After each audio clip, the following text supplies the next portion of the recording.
یقین کیا ہے اور کس طرح سے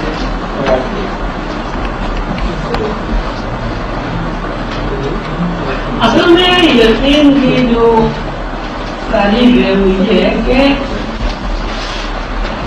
ہر آدمی کے اندر ضمیر کا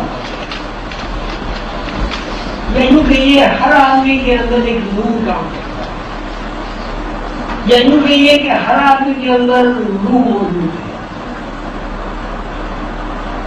کسی ایک بات کے لیے اگر آدمی کے ضمیر یہ بات آ جائے کہ یہ بات صحیح ہے،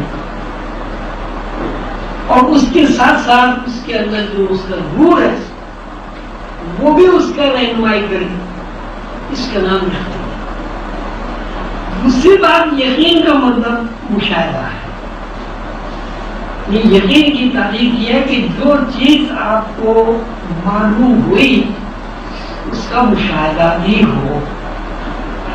اگر وہ مشاہداتی طور پر کوئی چیز آپ کے سامنے آ گئی تو ٹھیک ہے، ورنہ وہ یقین۔ انہوں نے ایک آدمی نے آپ سے کہا کہ فلاں آدمی آپ کو گالی دے رہا تھا۔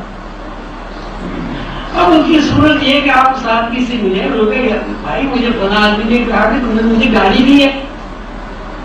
میں بالکل گالی نہیں دی۔ تو اب یہ اس نے جب یہ کہہ دیا کہ نہیں بالکل گالی نہیں دی، یہ مشاہدہ کی بات ہو۔ اب آپ کو یہ چاہیے کہ اب آپ اس آدمی کا اعتبار کریں کہ جو یہ کہتا ہے کہ میں نے گالی دی، وہ کہتا ہاں میں نے آپ کو گالی دی تھی بھائی کیوں دی تھی؟ اس لیے دی تھی۔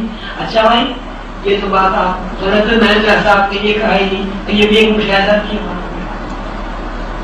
اب آپ اس کی بات سے یقین کریں تو دونوں لوگ جو ہے یقین کے دائرے میں شامل ہوتے ہیں۔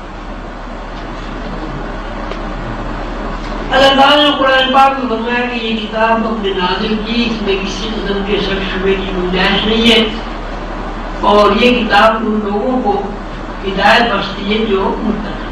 ہدی للمتقین، کئی ہدی للمسلمین، مومنین، منافقین، کافرین، کاظمین، یہ نہیں ہے متقی۔ الذین وہ متقی کون لوگ ہیں؟ یؤمنون بالغیب، کہ غیب پر یقین ہے۔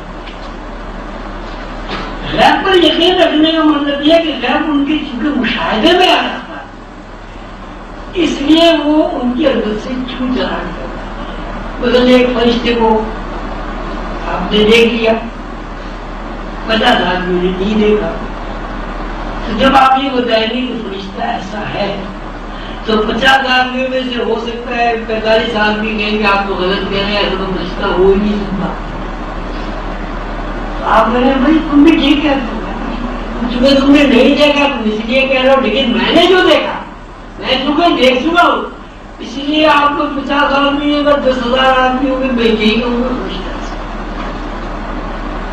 یقین کا مطلب یہ کہ انسان کا ضمیر ملامت نہ کرے۔ اگر انسان کا ضمیر ملامت کر رہا ہے اس کا مطلب یہ کہ وہ چیز یقین کے دائرے میں ہے کہ وہ چیز خراب ہے۔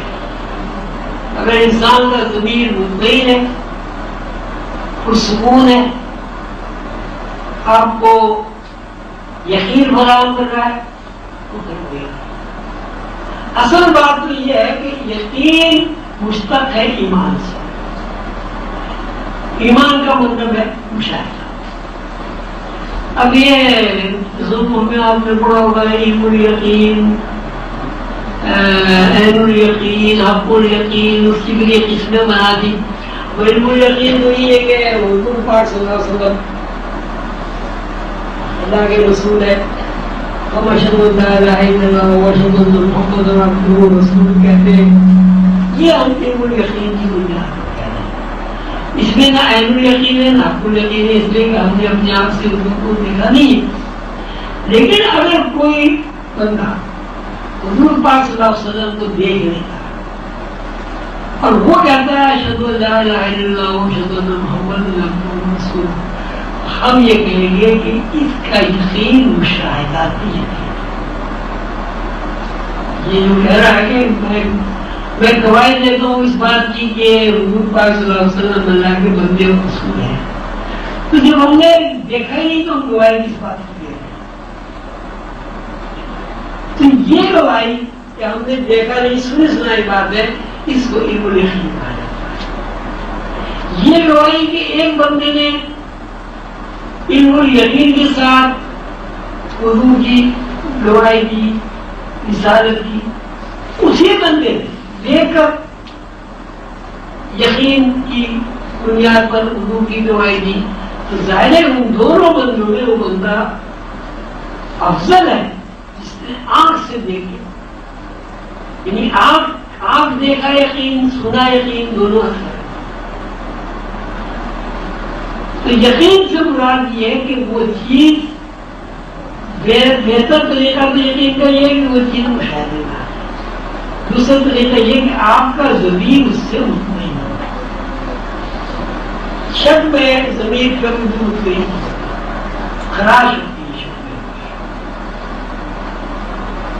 بس سمجھیں جب آدمی کے اندر وسوسہ آتا ہے آدمی کا ذہن بوجھل ہو جاتا ہے، پریشان ہو جاتا ہے، نیند ہو جاتی ہے، بھوک ہو جاتی ہے، ہائی بلڈ پریشر ہو جاتا ہے، یہ اس پہ وسوسہ میں ہوتا ہے۔ یقین کی دنیا میں اگر ہائی بلڈ پریشر بھی ہوگا تو وہ ٹھیک ہو جائے، یہ وسوسوں سے بے یقین سے بلڈ پریشر ہائی ہو جائے۔ لیکن اگر آپ یقین کی دنیا میں چلے جائیں اور آپ کا ہائی بلڈ پریشر خطرناک حد تک ہے تو